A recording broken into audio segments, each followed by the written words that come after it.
नौकर जोर लगा लगाकर मेरा मसाज करता। मैं उसको पैसे पकड़ाती तो कहता, रहने दो मालकिन, वसूली रात को करूंगा। मैं कुछ समझ नहीं पाती। जैसे जैसे वह मसाज करता मुझ पर खुमारी बढ़ती ही जाती और मैं सुकून से गहरी नींद सो जाती। लेकिन एक रात मुझे नींद नहीं आई। मेरे तो होश उड़ गए जब उस रात मसाज करते करते उसने, मेरा नाम दामिनी है, मैं बहुत खूबसूरत थी, इसीलिए शादी से पहले हर दिन मेरे लिए रिश्ता आता था। मैं अपने माँ बाप की इकलौती बेटी थी, इसलिए मेरा बाप चाहता था कि मैं डॉक्टर बनकर उसका नाम रोशन करूं। मगर जब मेरे लिए इतने अच्छे रिश्ते आते थे तो मेरी माँ मुझे कहती कि तुम अपनी पढ़ाई छोड़ दो ताकि मैं तुम्हारी शादी कर दूं। मगर मैं अपनी माँ से कहती थी कि मुझे तो डॉक्टर बनना है। मगर यह सुनकर मेरी माँ को गुस्सा आ जाता था और वह कहती थी कि तुम अभी शादी कर लो, ये डॉक्टर की पढ़ाई बाद में कर लेना। मगर मेरा बाप नहीं मानता था, इसलिए मेरी माँ एक बुजुर्ग बाबा के पास गई और उनसे कहा कि मैं अपनी बेटी की शादी करना चाहती हूँ। मगर उसका बाप नहीं मान रहा। कोई ऐसा ताबीज दो कि उसका बाप शादी के लिए फौरन मान जाए। उस बुजुर्ग ने मेरी माँ से 2000 रुपए लिए और ऐसा ताबीज दिया कि मेरा बाप मेरी शादी के लिए फौरन मान गया। ये रिश्ता दरअसल मेरे बाप के दोस्त ने अपने बेटे के लिए मांगा था और कहा कि आपकी बेटी शादी के बाद भी डॉक्टर बन सकती है। ये सुनकर मेरे बाप ने उससे शादी के लिए फौरन हाँ कह दिया और मैं विदा होकर अपने ससुराल आ गई। मेरे ससुराल वाले बहुत अमीर थे, इसलिए मैं और मेरे पति अलग घर में रहते थे। मेरा पति अपने बाप का बिजनेस संभालता था, इसलिए वह सुबह से शाम तक बिजी रहता था। मैं उसके घर गई तो वहां का ऐशो आराम देखकर मैं चौंक गई। मेरे पति ने मेरी सेवा के लिए कई नौकरानियां रखी हुई थी, मगर उसका एक नौकर धीरे धीरे मेरे करीब आने लगा। उस नौकर ने मुझसे कहा कि मैं यहाँ काफी सालों से काम कर रहा हूँ और आपके ससुराल वाले मुझे बिल्कुल घर के मेंबर की तरह ही समझते हैं। ये सुनकर मैंने भी उसे खास अहमियत देना शुरू कर दी। वह एक दिन मेरे कमरे में आ गया। मैं अभी तक बिस्तर में लेटी हुई थी। उसने मुझे थका थका देखा तो कहने लगा कि आप लेटे रहो, थक गई होगी। अगर आपको ऐतराज ना हो तो मैं आपके पैर दबा दूं। यह सुनकर मैं चौंक गई। मैं खूबसूरत थी, जवान थी, लेकिन मुझे मेरे पति के अलावा किसी मर्द ने नहीं छुआ था और ना ही मैंने किसी नौकर से कभी अपने पैर दबवाए थे। इसलिए मैंने फौरन मना कर दिया, क्योंकि मुझे अच्छा नहीं लगता कि कोई पराया मुझे छुए। यह सुनकर वह चुप हो गया और मेरे कमरे से चला गया। तभी मुझे एहसास हुआ कि मैंने उसकी बात का जवाब बहुत सख्ती से दिया था। शायद वह पहले भी मेरे ससुराल में ऐसे काम करता होगा, मगर मैंने साफ इनकार करके उसका दिल तोड़ दिया था। दरअसल मैं बहुत नरम दिल थी, इसलिए मुझे बाद में अफसोस होने लगा। मैं उसके बारे में सोचने लगी कि यह नौकर तो काफी जवान और खूबसूरत है, मुझे इससे पैर नहीं दबवाना चाहिए था। शायद मेरे पति को यह बात अच्छी ना लगे। अगले दिन भी ऐसा हुआ। नौकर ने यही बात मुझे दोबारा कहा। मैं उस दिन बहुत थकी हुई थी, इसलिए मैंने अपने पैर बिस्तर से नीचे कर लिए और उससे कहा कि तुम मेरे पैर दबा दो। यह सुनकर वह खुश हो गया और उसने मेरे पैर दबाने शुरू कर दिए। वह इतने धीरे धीरे पैर दबा रहा था कि मुझे फिर से नींद आने लगी। ये देखकर वह नौकर कहने लगा, मालकिन, आपको नींद आ रही है, आप बिस्तर पर लेट जाओ, मैं आपके पैर दबाता रहूंगा। मैं जैसे मदहोशी में थी, इसलिए फौरन बिस्तर पर लेट गई। वह नौकर बिस्तर पर आ गया और मेरे पैर दबाने लगा। उसके बाद मुझे होश नहीं रहा और मैं सो गई। मुझे नहीं पता था कि मैं कितने घंटे सोती रही। मेरी आंख खुली तो मैंने देखा कि वह नौकर अभी तक मेरे पैर दबा रहा था। ये देखकर मुझे उस पर तरस आ गया और मैंने हाथ बढ़ाकर अपना पर्स खोली और कुछ नोट निकाले और उस नौकर के हाथ में रख दिए। ये देखकर वह शर्माने लगा। मालकिन, आप मुझे पैसे देकर शर्मिंदा कर रही है। मेरी सैलरी अच्छी है, मुझे इन पैसों की जरूरत नहीं है। ये सुनकर मैंने उससे कहा कि यह पैसे तुम्हारी मेहनत के हैं। ये सुनकर उस नौकर ने मुझसे वह पैसे लिए और मेरे कमरे से निकल गया। मेरा पति रात को देर से आता था, इसलिए मैंने शाम को फिर उस नौकर को अपने कमरे में बुलाया और उससे कहा कि तुम्हारी मालिश से मुझे बहुत अच्छी नींद आती है, इसलिए जब तक मेरा पति घर नहीं आ जाता तब तक तुम मेरे कमरे में ही रहना।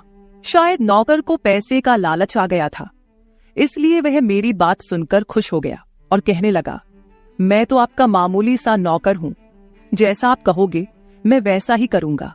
आपके पैर दबाता रहूंगा ताकि आपकी थकान उतर जाए और आपको सुकून मिले। ये सुनकर मैंने उससे कहा कि तुम्हारे हाथों में जादू है, इसलिए तो मेरी सारी थकावट उतर जाती है। एक दिन नौकर ने मुझसे कहा कि आपकी सास भी कभी कभी मुझसे मसाज करवा लेती थी। ये सुनकर मैं चौंक गई। मुझे मेरी सास ऐसी नहीं लगती थी, मगर वह नौकर झूठ बोलने वाला नहीं लगता था। मुझे ससुराल आए 1 महीना होने वाला था, इसलिए मैंने नौकरों को परख लिया था। वह मुझे हर बात सच ही कहता था। मेरे घर में नौकरानियां भी काम करती थी, मगर वह झूठी और बेईमान थी। वह मुझसे जो बात सुन लेती थी उसे पूरे मोहल्ले में मशहूर कर देती थी, इसलिए मैं उन्हें अपने कमरे में नहीं आने देती। ये नौकर इस घर का पुराना नौकर था, इसलिए मैं उस पर भरोसा करती थी। नौकर भी मेरे कमरे में आता था, मगर अपनी नजरें झुकाकर रखता था।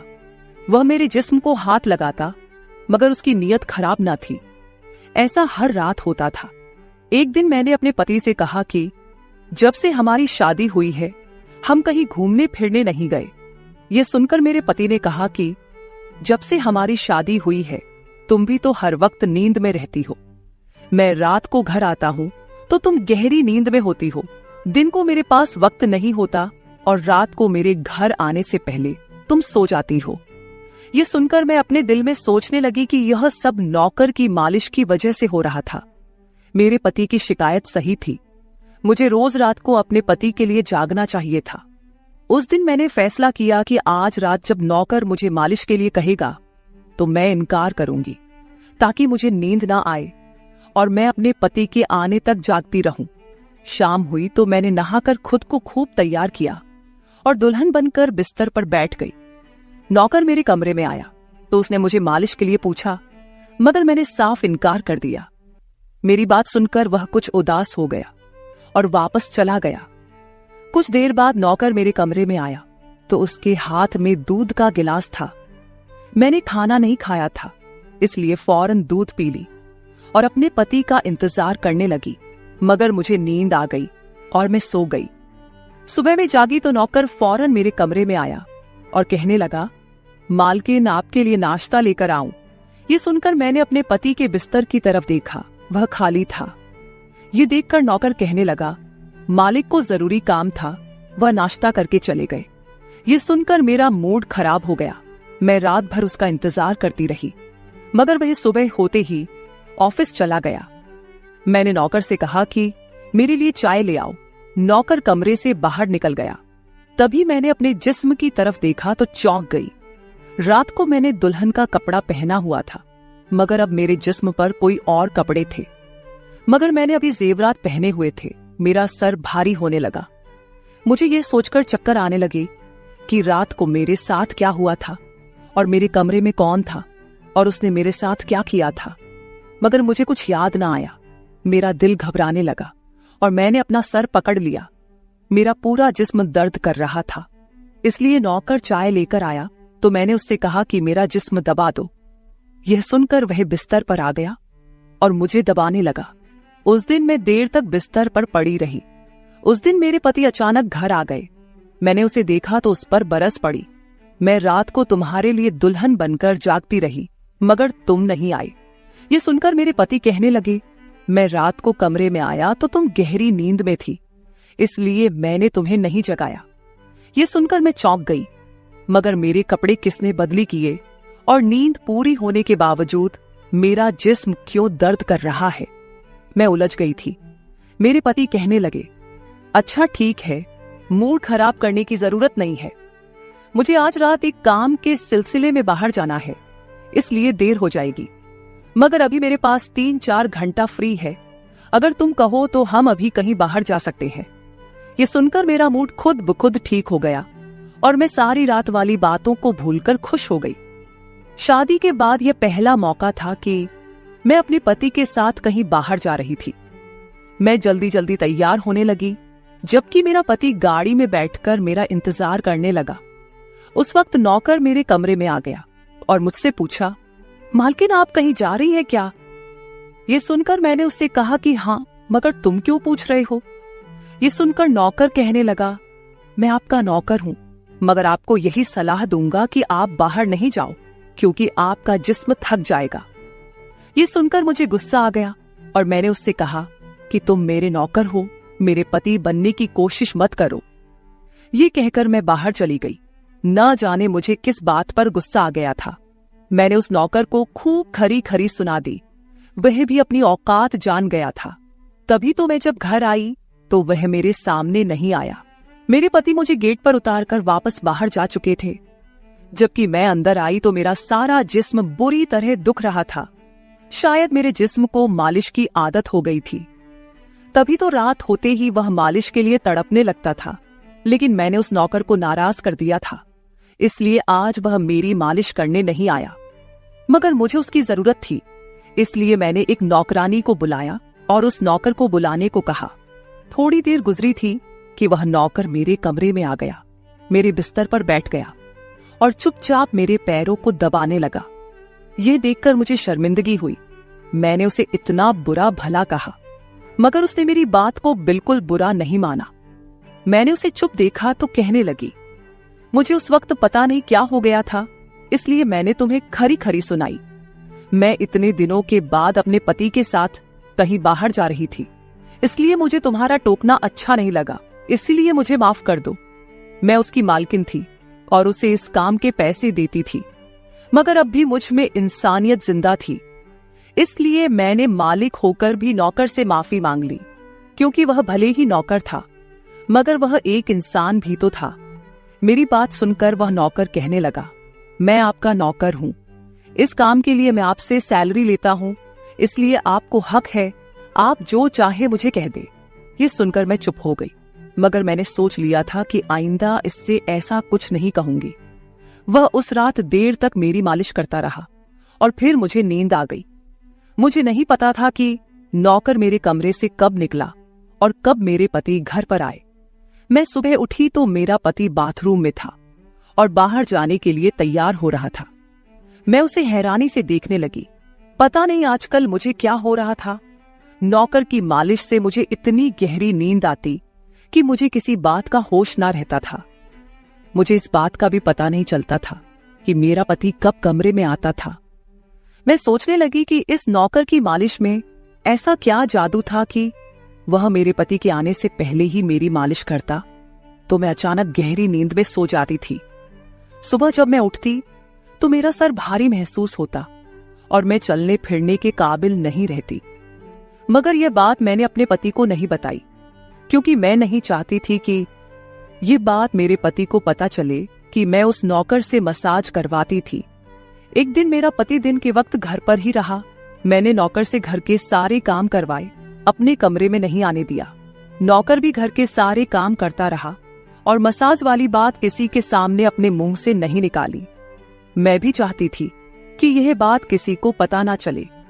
इस दौरान जब मेरा पति घर से बाहर जाता था, मैं उस नौकर को कमरे में बुला लेती थी। मगर एक दिन मेरा पति अचानक ही घर आ गया और मैं कमरे में थी। यह देखकर मैं बहुत घबरा गई और सोचा कि पति के आने से पहले नौकर को भगा दूं। मगर यह नौकर भी बड़ा समझदार था। मेरे पति के आने से पहले दूसरे काम पर लग गया और मेरे पति को कुछ पता नहीं चला। मैं मसाज घर की नौकरानियों से भी करवा सकती थी, मगर उस नौकर के हाथ में क्या जादू था कि मैं उसे हर रोज अपने कमरे में बुला लेती थी। मुझे पता नहीं क्या हो जा रहा था। जिस रात मैं नौकर से मसाज नहीं करवाती थी, उस रात मेरे पूरे जिस्म में दर्द हो जाता था। सुबह में जागती तो मेरा सर भारी हो जाता था और मुझे थकान भी हो जाती थी। एक रात मैंने नौकर से मालिश करवाई और गहरी नींद सो गई। सुबह मेरी आंख खुली तो फिर से मेरे कपड़े चेंज हो चुके थे। ये क्या माजरा था? ऐसा कौन करता था? क्या मेरा पति मेरे साथ ऐसा कर रहा था? मैं सोच में पड़ गई। मैंने शीशे के सामने जाकर देखा तो चौंक गई। मेरे पूरे जिस्म पर लाल निशान पड़ गए थे। यह कैसे निशान थे? मैं अपने जिस्म पर हाथ फेरने लगी। मैं जैसे उस निशान को मिटाना चाहती थी, मगर ऐसा ना हुआ। अगले दिन फिर मैंने अपने जिस्म को देखा कि निशान खत्म होने के बजाय फैलने लगे थे। मैं घबरा गई। तभी मेरे कमरे में नौकर आ गया और उसने मुझे मालिश को कहा। मैं उस निशान को छुपाना चाहती थी, इसलिए उसे कहा कि आज तुम सिर्फ मेरे पैर दबा दो। उसने मुझसे कुछ नहीं पूछा, मगर मैं अंदर ही अंदर डर रही थी। किसी दिन मेरे पति ने यह निशान देख लिए तो मैं उसे क्या जवाब दूंगी। मैं ये सोच सोचकर थक चुकी थी, इसलिए मैंने तकिए पर पैर रख दिए। नौकर मेरा मसाज करने लगा। मेरी आंखें नींद से बंद होने लगी थी। तभी मुझे नौकर ने ऐसी बात कह दी जिसे सुनकर मेरे होश उड़ गए। उसने मुझसे कहा, मालकिन आप मुझे बहुत अच्छी लगती हो। मेरी आंखें बहुत बोझल होने लगी थी। मुझे उसकी बात समझ नहीं आई और फिर मैं गहरी नींद सो गई। सुबह मेरी आंख खुली तो मेरा पति भी बिस्तर में लेटा हुआ था। मेरा सर भारी हो रहा था और जिस्म दर्द से छूट रहा था, मगर उसके बावजूद मैं अपने पति के करीब गई और उसे धीरे से उस निशान के बारे में बता दिया। मैंने सोचा कि यह निशान बढ़ रहे थे, इसलिए मुझे यह बात अपने पति को बता देनी चाहिए।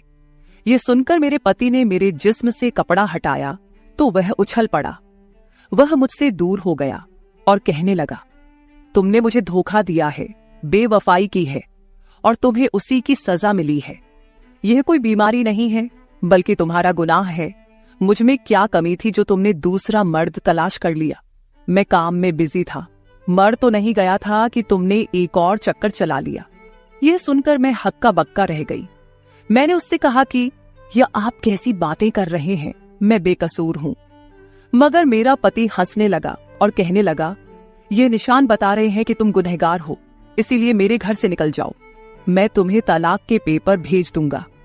उसने मुझे धक्के मार मार कर घर से निकाल दिया। मैं रोते हुए अपने माँ बाप के घर आ गई और उन्हें अपनी बेगुनाही का यकीन दिलाया। वह मेरे अपने थे, इसलिए उन्होंने यकीन कर लिया। उन्होंने कहा कि वह मेरे पति से बात करने जाएंगे, मगर उनके जाने से पहले ही तलाक के कागज आ गए और मेरी हंसती मुस्कुराती दुनिया उजड़ गई। मैं इसका जिम्मेदार किसको ठहराती? कोई भी तो नहीं था। मैं कई दिनों तक रोती रही। मुझे ऐसा लगने लगा था जैसे मैं मरने वाली थी। एक दिन मेरी माँ मेरे कमरे में आई और कहने लगी कि तुमसे कोई मिलने आया है। मैं भागकर गई कि शायद मेरे पति आए हो, उसे मेरी बेगुनाही का एहसास हो गया हो। मगर वहां मेरा पति नहीं था, बल्कि वही नौकर था जो उसके घर काम करता था। मैंने उसे आने का कारण पूछा तो वह कहने लगा, मैं आपके उन निशानों के बारे में जानता हूं। यह सुनकर मैं चौंक गई। मैंने उसको कसकर पकड़ा और उसकी शर्ट का बटन एक झटके से खोल दिया। मुझे अब समझ आया कि मेरे पति ने मुझ पर इतने गंदे इल्जाम क्यों लगाए थे। ये कहकर मैंने नौकर के सीने पर मुक्के मारने शुरू कर दिए। मैंने कहा, ये निशान मेरे जिस्म पर कैसे आए? तुमने मसाज के बहाने मेरे साथ क्या क्या किया था? मुझे सच सच बताओ। ये सुनकर नौकर ने मेरे दोनों हाथ पकड़ लिए और कहने लगा, मेरा नाम राजेंद्र है और मैं तुम्हारे साथ यूनिवर्सिटी में पढ़ता था, मगर मुझे तुमसे प्यार हो गया। मैं भी डॉक्टर बनना चाहता था और मैंने सोचा था कि जब हम दोनों डॉक्टर बन जाएंगे तो मैं तुम्हारे बाप से तुम्हारा हाथ मांग लूंगा। मगर एक दिन तुम्हारी सहेली की जुबानी मुझे पता चला कि तुम्हारी माँ तुम्हारी शादी जल्द करना चाहती है, इसलिए मैंने डर कर तुम्हारे घर रिश्ता भेजा। मगर तुम्हारे बाप ने इनकार कर दिया और कहा कि मैं अपनी बेटी की शादी तब करूंगा जब वह डॉक्टर बन जाएगी। इसलिए मैं टेंशन फ्री होकर अपनी पढ़ाई करने लगा। मुझे एक हफ्ते के लिए अपने कजिन की शादी के लिए शहर से बाहर जाना पड़ा। तभी तुम्हारी शादी हो गई। वह यह सब मुझसे कह रहा था और मैं चुपचाप उसे देख रही थी। जब मैं वापस आया तो मेरी मोहब्बत किसी और की दुल्हन बन चुकी थी। मैं तुम्हारे प्यार और दीवानगी में तुम्हारे ही घर का नौकर बन गया ताकि मैं तुम्हारे करीब रह सकूं। मैं तुम्हारे करीब आना चाहता था, इसलिए मसाज के बहाने तुम्हारे कमरे में आ जाता था और रात को तुम्हारे दूध में बेहोशी की दवा मिला देता था ताकि तुम सोती रहो और तुम्हारा पति तुम्हारे करीब ना आ सके, क्योंकि तुम मेरी थी। मैं तुम्हें किसी और के करीब नहीं देख सकता था। ये सुनकर मैं हक्का बक्का रह गई। क्या तुमने मेरे साथ कभी कुछ गलत किया? ये सुनकर उसने मेरा हाथ अपने सर पर रख लिया और कहा, मैं तुमसे प्यार करता था, इसलिए तुम्हारी इजाजत के बगैर मैं तुम्हारे साथ कुछ नहीं करना चाहता था। ये सुनकर मैंने उस निशान की तरफ इशारा किया जो हम दोनों के जिस्म पर थे। ये सुनकर वह हंस दिया और कहा कि मैं डॉक्टर हूं और यह सिर्फ इन्फेक्शन है।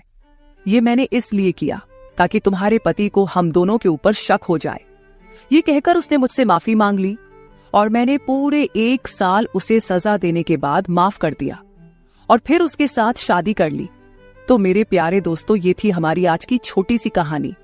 आपको ये कहानी कैसी लगी कमेंट करके जरूर बताएं। अगर आपको ये कहानी पसंद आई हो तो इसे लाइक करें और अपने दोस्तों के साथ शेयर करें। अगर आप ऐसी ही और भी इंटरेस्टिंग और रोमांटिक कहानियां सुनना चाहते हो